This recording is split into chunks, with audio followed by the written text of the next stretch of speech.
Hello students, welcome to the outdoor market here in Italy. Here you will see the product of much cruelty. This is where people eat the flesh of innocent animals who never did a single thing wrong to them, and who also steal their milk and their eggs.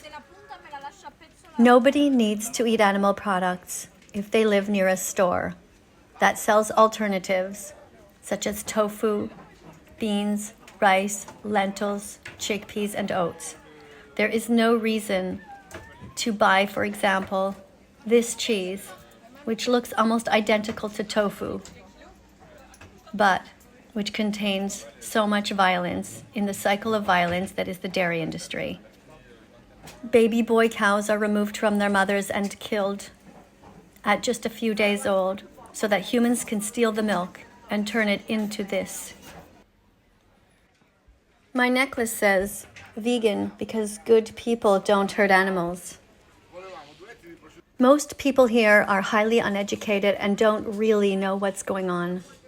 But sadly, even those that do, don't often make the change.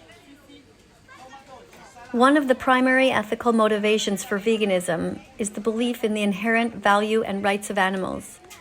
Many people feel that animals have the right to live free from unnecessary suffering and exploitation, and they find it unethical to use animals for human purposes, such as food, clothing, and entertainment. Nobody needs to eat these pigs who were slaughtered at just 6 months old, screaming and begging for their lives. Today, during a conversation, somebody told me that if anybody killed his dog, he would not hesitate to kill that person. And yet at the same time, he had a sandwich in front of him with the body of an innocent animal. There is an abundance of fruit everywhere.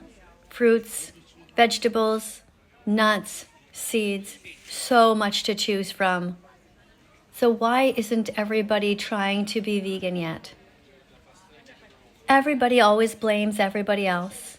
Everybody always says that their culture is different than somebody else's, or that their particular country or city is too difficult to be vegan in. And all of these are just bullshit excuses.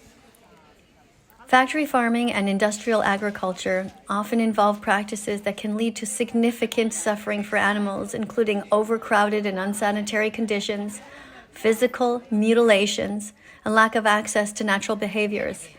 Vegans choose to avoid supporting these industries to reduce the overall suffering of animals. Additionally, animal agriculture is a leading contributor to various environmental issues, such as deforestation, greenhouse gas emissions, water pollution, and habitat destruction. Adopting a vegan lifestyle can be seen as an ethical choice to minimize one's impact on the environment and preserve ecosystems for future generations. Eat the rainbow, they say. All of the different colors that you see. Orange, green, red, purple, yellow. So many different choices that don't involve cruelty. The production of animal products requires large amounts of resources, including land, water, and food. Look at these beautiful beans. Sadly, right beside them are some stolen eggs. These were stolen from chickens who did not consent to have them removed from them. In the same way that removing a robin's eggs is wrong or a swan's eggs is wrong, it is equally wrong to take away the eggs from chickens. Eggs belong to the mother who laid them. By choosing a vegan diet, individuals can contribute to more efficient resource utilization, potentially helping to alleviate issues like water scarcity and food shortages. Do you know what speciesism is? It's also sometimes called speciesism. Speciesism refers to the unjustified preference of one species over another, often leading to the exploitation of certain species for human benefit.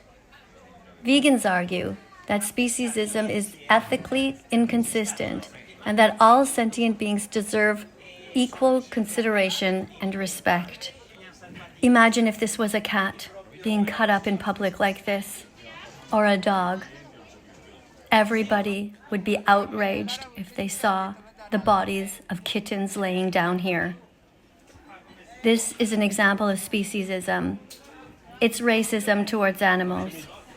Speciesism is the first form of racism. Look at these individuals. They never did a single thing wrong to anybody who is about to purchase their bodies. People have never even met them yet and paid for their murder. There are vegans in the Olympics, and there are vegans in all walks of life. Some are grandparents. Some are aunts and uncles, brothers and sisters, teenagers and children. So there is no reason to purchase the corpses of animals or to steal their milk or their eggs. There are top-level athletes who are vegan, so there is no reason to pay for and allow this holocaust to continue. If you want to know where you would have stood during World War II when they were carting away the Jews and burning them in gas chambers, look at what you're paying for right now. If you are right now out there buying spices for your vegan foods, congratulations. You're on the right side of history. What makes flesh taste good anyway? It's all the spices that are on there, all of the vegan foods that are added on top. You were born vegan. You just don't remember. When you're out, be careful. Look at what you're purchasing. Read the ingredients carefully. This is not vegan. It contains squid ink. It is a substance that squids have in order to protect themselves. They release it when they are frightened and being attacked. Although these may look beautiful, be very careful to read the ingredients to make sure that there are no animal products in there. When I talk about eating the rainbow, I'm talking about eating natural foods like bananas and cucumbers and celery and tomatoes and potatoes. But be very careful if you're eating a packaged food. Something that is processed often has hidden animal ingredients in it. In your heart, I know you don't want to hurt animals. You were born vegan in the sense that when you were little and you first saw animals, you loved them, whether they were in the form of real life animals in front of you, like cats or dogs or rabbits. You also loved them in the forms of stuffed toys and when you watched Disney movies. Everyone here can go back to their roots and be vegan again. It starts by just looking at what you're putting in your shopping cart and on your plate. It starts by opening up your heart. These are some dried mushrooms. They're vegan. So many things to choose from that don't involve cruelty. Today at the market, I noticed they were throwing out a whole bunch of different wood crates and also some plastic ones. Whenever you can, try to rescue things that are about to go into landfills. Thank you for being here. If you like this channel, please like and subscribe. Look down below for the notification bell and press that too. Help me get the animals out of hell. On this beautiful day where you don't see them, they still are suffering and need your help. Thank you for having a look around my channel at all of the other videos that are here. Thank you for being as vegan as possible.